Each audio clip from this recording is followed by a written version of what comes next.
29 जुलाई को कौन किसके मध्य मुकाबिल होगा, किस जमात का कौन सा उम्मीदवार मैदान में उतरेगा। इलेक्शन कमीशन ने उम्मीदवारों की गैर मुकम्मल हतमी फहरिस्तें जारी कर दी हैं और उसके दादोशुमार दिलचस्प है, जिसके मुताबिक इस बार इंतखाबात में मुल्क की 3 बड़ी जमातों के बाद जिस पार्टी ने सबसे ज्यादा उम्मीदवार मैदान में उतारे हैं वो मजहबी सियासी जमात तहरीक-ए-लब्बैक पाकिस्तान है, जिसके मुल्क भर से कौमी असेंबली की नशिस्तों पर 150 से जायद उम्मीदवार इलेक्शन लड़ेंगे। तहरीक-ए-लब्बैक पाकिस्तान ने पंजाब से कौमी असेंबली के 117 हलकों में अपने 103 उम्मीदवारों को खड़ा किया है, जिसका मतलब है कि तहरीक-ए-लब्बैक के उम्मीदवार पंजाब से कौमी असेंबली के 87% हलकों पर मुखालिफ सियासी जमातों के उम्मीदवारों का मुकाबला करेंगे, जबकि पंजाब असेंबली के 297 हलकों में से 230 से जायद हलकों पर भी तहरीक-ए-लब्बैक के उम्मीदवार मुकाबले पर हैं। इलेक्शन कमीशन की फहरिस्त के मुताबिक पीपल्स पार्टी ने मुल्क भर से कौमी असेंबली के 248 हलकों पर 225 उम्मीदवारों को खड़ा किया है, जबकि तहरीक-ए-इंसाफ ने 218 और नून लीग ने 193 उम्मीदवार खड़े किए हैं। पंजाब से कौमी असेंबली की नशिस्तों पर नून लीग ने 120, तहरीक-ए-इंसाफ ने भी 120 से जायद और पीपल्स पार्टी ने 117 से जायद उम्मीदवार मैदान में उतारे हैं। अभी पंजाब से कौमी असेंबली के हलकों की मुकम्मल फहरिस्त सामने नहीं आई है। तहरीक-ए-लब्बैक पंजाब भर से कौमी असेंबली के लिए 103, सूबाई असेंबली के लिए 230 से जायद और मुल्क भर से कौमी असेंबली के लिए 150 से जायद उम्मीदवार खड़े करके 3 मरकजी जमातों के बाद सबसे आगे है। तहरीक-ए-लब्बैक के उम्मीदवारों की तादाद मजहबी सियासी इत्तेहाद मुत्तहिदा मजलिस-ए अमल के उम्मीदवारों से भी जायद है, जिसके पंजाब से कौमी असेंबली की नशिस्तों पर उम्मीदवारों की तादाद 66 और पंजाब असेंबली के लिए 140 से जायद उम्मीदवार मैदान में। इलेक्शन में तहरीक-ए-लब्बैक की क्या पोजीशन हो सकती है, अंदाजा ज़िमनी इलेक्शन में उसकी कारकर्दगी से लगाया जा सकता है। नवाज शरीफ की नाअहली के बाद NA 120 लाहौर के ज़िमनी इलेक्शन में कुलसूम नवाज ने कामयाबी हासिल की थी। तहरीक-ए-इंसाफ दूसरे नंबर पर थी, जबकि तीसरे नंबर पर आने वाले शेख अदर हुसैन को तहरीक-ए-लब्बैक की हिमायत हासिल थी। उस वक्त कहा गया नून लीग की तरफ से कि हमारे वोट बैंक को मुतासिर करने के लिए है, मगर अब क्या इतने सारे हलकों में पंजाब से बाहर भी अगर तहरीक-ए-लब्बैक खड़ी हो रही है तो महज किसी का वोट बैंक मुतासिर करेगी या जीतेगी भी।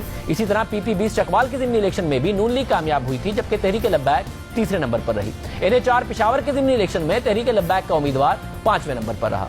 तहरीक-ए-लब्बैक पाकिस्तान कोई पुरानी मजहबी सियासी जमात नहीं है, बल्कि गुज़िश्ता साल इलेक्शन एक्ट की मंजूरी के दौरान इंतखाबी उम्मीदवार के हल्फनामे में तब्दीली का मामला सामने आया तो इस जमात ने हल्फनामे में मुबैना तब्दीली के मुतनाज़े मामले पर फैजाबाद और लाहौर में धरने दिए।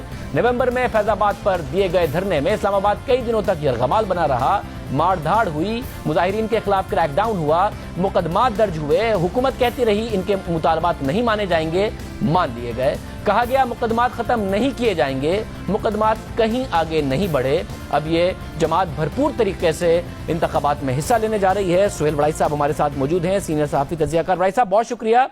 साहब कौमी असेंबली के 150 हल्के, जबकि पंजाब असेंबली में 297 हल्कों में से 230 में ये खड़ी हो रही है तहरीक-ए-लब्बैक।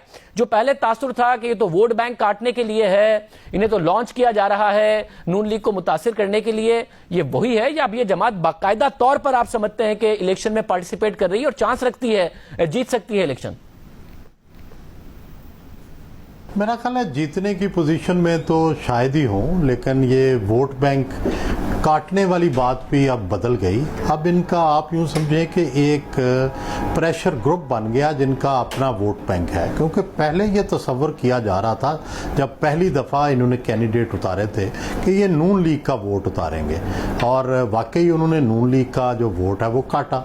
लेकिन अब मेरे ख्याल में अब इनके कैंडिडेट्स का आना PTI के लिए ठीक नहीं है, क्योंकि जितने भी ये वोट लेंगे ये नून के मुखालिफ होंगे और अगर ये ना होती तहरीक-ए-लब्बैक के उम्मीदवार तो डेफिनेटली ये वोट तहरीक-ए-इंसाफ को पड़ता। तो अब जितने भी ये वोट लेंगे वो तहरीक-ए-इंसाफ को जाने वाले वोट होंगे जो अब ले रहे हैं। हाँ, वो पहले नून में होंगे, लेकिन अब वो तहरीक-ए-इंसाफ के वोट थे जो तहरीक-ए-लब्बैक लेगी। और मेरा ख्याल है कि तहरीक-ए-लब्बैक की जो स्ट्रेटजी ये लगती है कि हम मुल्क भर के अंदर वोट लेके ये साबित करें कि हम मुल्कगीर जमात हैं और हर जगह पे हमारा वोट है। इस दफ़ा उन्होंने किसी से इत्तेहाद भी नहीं किया, MMA से भी इत्तेहाद नहीं किया, तो शायद वो अपनी हर जगह प्रेजेंस और अपना वोट बैंक साबित करना चाहते हैं। भाई साहब, मगर पहले ज़ाहिर इल्जाम लगाती रही नून लीग कि इन्हें हमारे खिलाफ लॉन्च किया जा रहा है और बाकायदा तौर पर लॉन्च किया जा रहा है। यह तनकीद भी होती रही कि मुस्तकबिल का सोचा जाए, पाकिस्तान के लिए यह बड़ी खतरनाक बात साबित होगी जिन बुनियादों पर पार्टी को सपोर्ट किया जा रहा है। मगर अब जब इतने सारे हलकों से खड़ी हो रही है, और सिर्फ पंजाब में नहीं बहुत सारे हलकों से खड़ी हो रही है, तो यह क्या खुद एक तहरीक लब्बैक की लीडरशिप को रियलाइजेशन है कि हमारा एक बाकायदा तौर पर वोट बैंक मौजूद है और हमें इलेक्शन लड़ना चाहिए, कोई हमारे पीछे हो ना हो, या इन्हें अभी भी लॉन्च ही किया जा रहा है? मेरा ख्याल है अब उतारी नहीं जा रही। अब तो मेरा ख्याल है कि पीटीआई ही फेवरेट जमात है और अब ये तहरीक लब्बैक जो है ये वाकई एक प्रेशर ग्रुप बन चुका है मुल्क भर में। और मौलाना खादिम रिजवी साहब जो हैं वो बड़े अच्छे ऑर्गेनाइज़र हैं। मुझे उनके पास बैठने का और उनसे गुफ्तगू करने का मौका मिला और बतौर जर्नलिस्ट मैंने ये फील किया कि उनके अंदर ऑर्गेनाइजेशनल कैपेबिलिटी मौजूद है और ये कल को आने वाले दिनों में अगर ये इसी तरह इनकी ग्रोथ होती रही तो ये एक फोर्स बन सकते हैं। और दूसरा, हमारे यहाँ पिछले 100 साल से 200 साल की तारीख में इश्क़ रसूल जो है सल्लल्लाहु अलैहि वसल्लम, इसका एक हर पाकिस्तानी के अंदर एक जज्बा मौजूद है। और जब उसको ये तहरीक निज़ाम मुस्तफ़ा में चैलेंज किया गया या तहरीक ख़त्म नबूवत में चैलेंज किया जाता रहा या उसको उभारा जाता रहा तो उसकी फॉलोइंग थी। तो सिर्फ खादिम रिजवी साहब एक ऐसी फिगर के तौर पे सामने आए हैं जिन्होंने उस फॉलोइंग को, उस इशू को कैप्चर किया है। हाँ, माजी में ये होता रहा है कि ये मसला उठता रहा है, फिर आहिस्ता आहिस्ता दबता रहा है। अब शायद खादिम रिजवी साहब चाहते हैं कि ये इस मसले को वो जिंदा रख के आगे लेके चलें। बहुत शुक्रिया वड़ाई साहब। काफ़ी तेज़ी से वक्त बदला है। अपनी तकरीरों, मुतनाज़ तकरीरों, मार धाड़ और क्रैकडाउन की वजह से मौजूद बहस रहने वाली जमात अब मुल्क की चौथी बड़ी इस वक्त जो उम्मीदवारों के टर्म्स में जमात है इलेक्शन में, वो इस